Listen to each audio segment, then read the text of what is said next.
Insurance డబ్బుల కోసం భర్తను చంపిన భార్య, మద్యం తాగించి కారుతో వెనుక నుంచి ఢీకొట్టించి హత్య. అది చూసిరా అండిగా. నిన్ననే కదా మహిళా దినోత్సవం అయిపోయింది. ఇక మరునాడు వార్త అంటే ఇలాంటి వార్తలు వస్తూనే ఉన్నాయి. వాస్తవానికి కూడా అసలు ఏం జరుగుతుందో ఏం అర్థం కాని పరిస్థితి. భార్యలు చాలామంది కూడా భర్తను చంపుకుంటూ ఉన్నారు.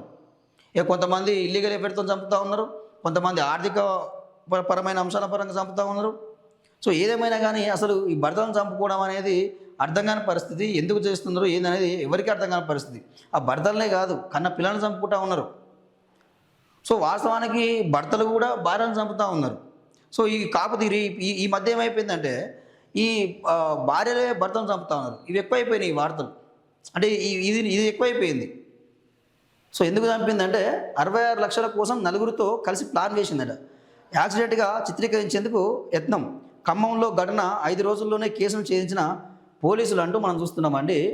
సో ఇక్కడ అంటే ఏఐ ఫోటో అంటే ఎట్లా గుద్దిచ్చారు ఏంది అనేది ఒక ఏఐ ఫోటో ఇక్కడ వేయడం జరిగింది.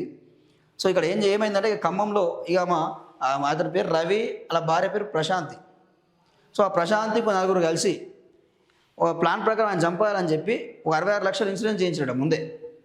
ఒక ఇన్సూరెన్స్ చేయించి సో ఇక నలుగురు అయితే ఎవరైతే ఫ్రెండ్స్ ఉన్నారో రా తాగుదామని చెప్పి బయటికి పిలిచారట. సో బయటికి పిలిచి బాగా తాగిపించి ప్లాన్ ప్రకారం ఒక ఊరి చివరకు తీసుకెళ్ళిన తర్వాత అక్కడ వాళ్ళ ఫ్రెండ్ ఉంటాడు, ఆ కారు తీసుకున్నాడు. ఇక ఆ కారు తీసుకొని ఆ కారుతో వెనక నుంచి నడుచుకుంటూ వెళ్తూ ఉంటే వెనక నుంచి వచ్చి ఢీకొట్టిండు. సో అక్కడక్కడ ఆయన మరణించిండు. సో మళ్ళీ ఆ కారు మళ్ళీ తీసుకుపోయి అక్కడ ప్లస్ అట్లా పెట్టి దాని కవర్ కప్పి వెళ్ళిపోయారట.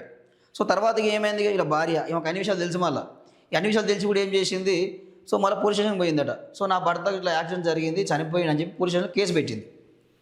సో పోలీసు వాళ్ళు చాకచక్యంగా అసలు ఇది ఏం జరిగింది ఏందని చెప్పి ఎంక్వైరీ చేసింది. ఆ సీసీటీవీ ఫుటేజీలు, ఆ ఫోన్లు, కారు అవన్నీ కూడా ఎంక్వైరీ చేస్తే వాస్తవం బయటకు వచ్చింది. సో ఇది జరుగుతున్నది. అంటే డబ్బుల కోసం సొంత భర్తని, కట్టుకున్న భర్తను చంపుకున్నామంటే సో ఇక ఈమె డబ్బుల కోసం ఒక కారణం, ఇంకో కారణం కూడా అయి ఉంటుంది. ఇంత దారుణమా? ఇంత తగ్గిస్తారా? మర్డర్ చేస్తున్నారు అని చెప్పి మీరు ఎట్లా మర్చిపోతున్నారు? మీకు కలిసి ఉండాలని లేకపోతే కొంచెం చాలామంది అండి మీకు కలిసి ఉండాలని లేకపోతే డివర్స్ అనేది తీసుకోండి, వేరుగానే ఉండండి. అంతే తప్ప ఇట్లా చంపుకోవడం ఏందండి? పిల్లలు ఏం కావాలా? మీరు జైలుకి పోతారు, మీరు మర్డర్ చేసిన వాళ్ళు అవుతారు. అది ఎందుకు ఆలోచిస్తలేరు?